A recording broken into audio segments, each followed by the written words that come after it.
नमस्कार, सी न्यूज भारत में आप सभी का एक बार फिर से स्वागत है। यूपी बुलेटिन में इस यूपी बुलेटिन में बात होगी बलिया की, जहां जननायक चंद्रशेखर कैंसर हॉस्पिटल में डायलिसिस सेंटर के उद्घाटन कार्यक्रम में पहुंचे डिप्टी सीएम ब्रजेश पाठक। और बात करेंगे बांदा की, जहां इन दिनों बंदरों के आतंक से लोग परेशान हैं। इन तमाम खबरों पर करेंगे विस्तार से चर्चा।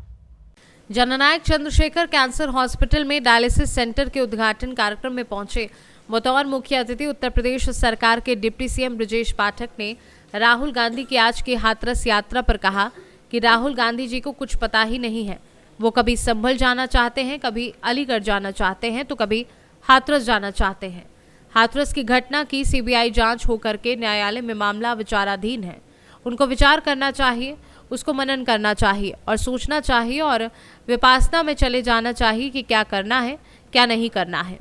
पूरी तरह से वो फ्रस्ट्रेशन के शिकार है। और क्या कुछ कहा ब्रजेश पाठक ने, आइए आपको सुनवाते हैं। व्यवस्था का संचालन पूर्व मुख्य सचिव आदरणीय दुर्गा शंकर मिश्र जी ने किया है। आदरणीय चंद्रशेखर जी के परिवार ने इस हॉस्पिटल की बिल्डिंग को संजय जी को चलाने के लिए दी जाए। मुझे पूरी उम्मीद है कि हॉस्पिटल आसपास के क्षेत्र के लोगों की आकांक्षा के अनुरूप व्यवस्थित ढंग से काम करेगा। बहुत बहुत धन्यवाद। राहुल गांधी जो है हाथरस की यात्रा कर रहे हैं, क्या कहेंगे? राहुल गांधी के हाथरस यात्रा कर क्या कहेंगे? देखिए, राहुल गांधी जी को कुछ पता ही नहीं है। वो कभी संभल जाना चाहते हैं, कभी अलीगढ़ जाना चाहते हैं, कभी हाथरस जाना चाहते हैं। हाथरस की घटना की सीबीआई जांच होकर के माननीय न्यायालय में मामला विचाराधीन है। उनको विचार करना चाहिए, मनन करना चाहिए, सोचना चाहिए और विपासना में चले जाना चाहिए कि क्या करना क्या नहीं करना है। पूरी तरह से वो फ्रस्ट्रेशन का शिकार हैं, मनोविकार का शिकार हैं। उनको पता ही नहीं क्या करना है, क्या नहीं करना है। पूरी तरह से मैं कहना चाहता हूँ कि उनका जो गाड़ी डिरेल्ड हो चुका है, उत्तर प्रदेश को विकास के पथ पर हमारी सरकार ले जाने का काम कर रही है। वो उत्तर प्रदेश को अराजकता की आग में, दंगों की आग में लोगों को भड़काना चाहते हैं और उत्तर प्रदेश के लोग इसे कभी स्वीकार नहीं करेंगे। आज सुप्रीम कोर्ट में आज की सुनवाई हो रही है, क्या कहेंगे? आज फैसला नहीं दीजिए। बलिया से सी न्यूज संवाददाता जेपी तिवारी की रिपोर्ट। बांदा में इन दिनों बंदरों के आतंक से लोग परेशान हैं, जहां आने जाने वाले लोगों के साथ छीना झपटी करने से लोग काफी भयभीत हैं। मामला बांदा जनपद के कमासन ब्लॉक परिसर का है, जहां सेकंडों की तादाद में बंदर यहां आने जाने वाले लोगों के लिए मुसीबत बने हुए हैं। इन बंदरों का आतंक इतना है कि ब्लॉक के कार्यालय से चाहे अधिकारियों कर्मचारियों के कमरे हों, उनमें भी घुसकर जरूरी कागज व फाइलों को उठाकर ऊपर पेड़ों पर चढ़ जाते और फाड़कर फेंक देते हैं। ब्लॉक आने वाले कर्मचारियों व अन्य लोगों की गाड़ियों की सीटें फाड़ना, तोड़फोड़ करना तथा पलक झपकते ही लोगों के हाथ से बैग व मोबाइल छीनना आम बात हो गई है। इन बंदरों के उत्पात से लोगों में दहशत का माहौल बना हुआ है। ब्लॉक में बाल विकास परियोजना कार्यालय, बीज भंडार, पशु अस्पताल सहित तमाम कार्यों से प्रतिदिन हजारों लोगों का आना जाना बना रहता है। ब्लॉक में लगे पोस्टर बैनर नहीं बचते, जिन्हें लगाते ही उन्हें नष्ट कर देते हैं। वहीं अब परेशान लोगों ने प्रशासन से निजात दिलाने की गुहार लगाई है। आपका? मेरा नाम है देवनाथ यादव। कहाँ आए थे यहाँ? यहाँ आए थे चना लेने, मसूर। अच्छा, यहाँ बंदरों की क्या समस्या है? बंदरों की इतनी ज़्यादा समस्या थी कि कल हम किट लिए थे अलसी का। वो किट को गाड़ी में रखा और थोड़ी इधर चले गए, दस्तखत करने किटे पूरा ले गए 2 किलो की। तो हम सब उधर चले गए। इतने ज़्यादा बंदर परेशान किए, गाड़ियाँ तोड़ते हैं, कीमती कागज लेके भाग जाते हैं, ऊपर चले जाते हैं, फाड़ के फेंक देते हैं। तो महोदय जी से निवेदन है कि वन विभाग के अधिकारियों से, आला अफसरों से कहें, इनको पकड़वा के कहीं जंगल में कहीं व्यवस्था करें। अच्छा, यहाँ जैसे किसी कोई कीमती कागज भी होता है, वो भी ले जाते हैं? हाँ, कीमती कागज कई लोगों के हमारे सामने देखे हुए डिग्गी में डाले हैं, डिग्गी को फाड़ा और लेके ऊपर चढ़ गए, फाड़ के फेंक दिए। तो लोग परेशान हैं, बहुत ज़्यादा परेशान। बंदरों से इतनी दिक्कत है कि बहुत ज़्यादा दिक्कत है। मेरा नाम गौकर्ण सिंह यादव, खरौली। हाँ, कहाँ आए थे यहाँ?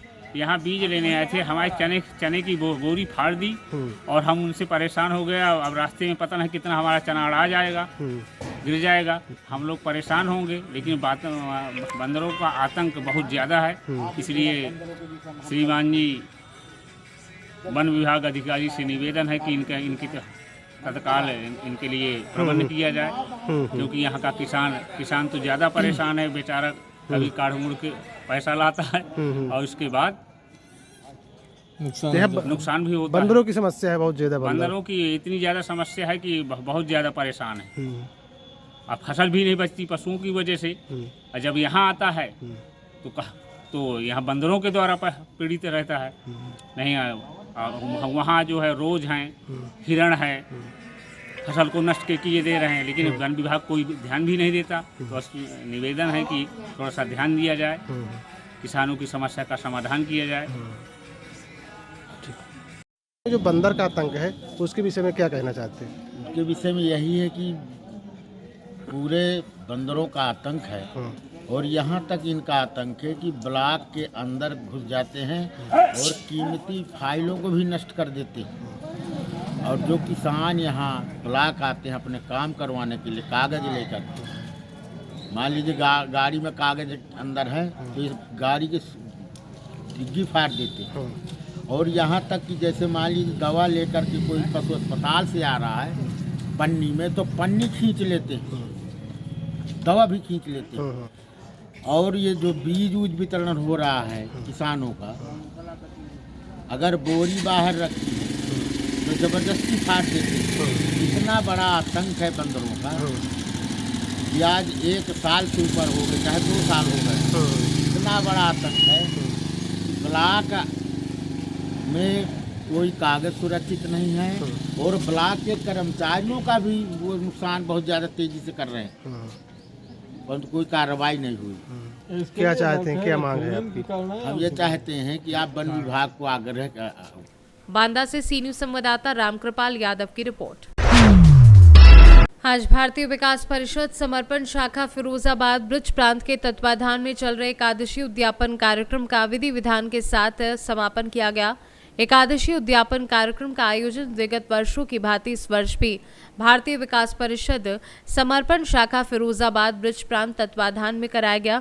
जो लोग एकादशी का व्रत करते हैं और अपना व्रत का उद्यापन नहीं कर पाते, उन परिवारों के लिए संस्था के द्वारा उनके व्रत का उद्यापन विधि विधान से कराया जाता है, जिससे कि उनके उद्यापन में कोई किसी प्रकार की अड़चन उत्पन्न ना हो। ये कार्यक्रम कल से शुरू हुआ था, आज इस कार्यक्रम का समापन हुआ है। भारतीय विकास परिषद समर्पण शाखा द्वारा यह तृतीय सामूहिक एकादशी उद्यापन का कार्यक्रम किया जा रहा है, जो विगत दिवस से यहाँ कार्यक्रम जारी है। कल यहाँ पर 27 यजमान दंपतियों ने एकादशी उद्यापन हेतु व्रत करने के बाद 26 एकादशियों का तथावाचन हुआ। उस तत्पश्चात आज 12 दिसंबर को उस कार्यक्रम की पूर्णाहुति हेतु सभी एकत्रित हुए हैं और अभी बाहर मुख्य आचार्य जी ने हवन कराया और पंचतुंडी हवन था। तत्पश्चात अब गौ सेवा होने के पश्चात आरती का कार्यक्रम है। ब्रह्मभोज होने के साथ ही इस कार्यक्रम का आज समापन हुआ। आज भारत विकास परिषद समर्पण शाखा के द्वारा जो हर साल होता है, लगातार तीसरी बार सामूहिक एकादशी उद्यापन आयोजित किया गया है। ये कार्यक्रम कल से चल रहा है। कल सभी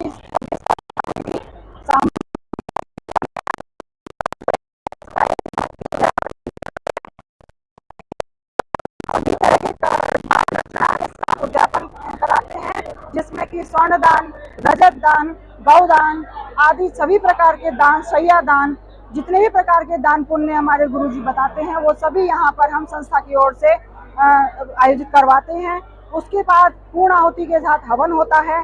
पूर्णाहुति के बाद गौ सेवा और उसके साथ ही फिर अब पूर्ण आरती होगी। जो आरती के बाद फिर 52 ब्राह्मण जो कि 26 दंपत्ति होंगे, 26 जोड़े दंपत्ति उस ब्रह्म भोज करेंगे। सात्विक भोजन उन्हें कराया जाएगा।